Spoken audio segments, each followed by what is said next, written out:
नमस्कार दोस्तों, मैं सांत्वना पांडे, आप सभी का मेरे चैनल पर स्वागत है।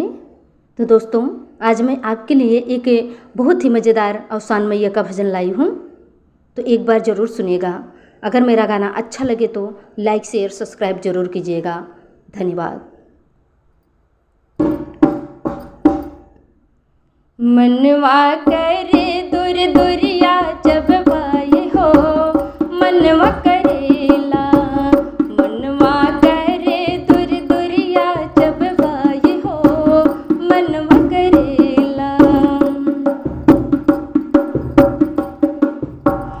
मैया के अपने ने अंगना बुलाए, अंगना बुलाए हो, अंगना बुलाए।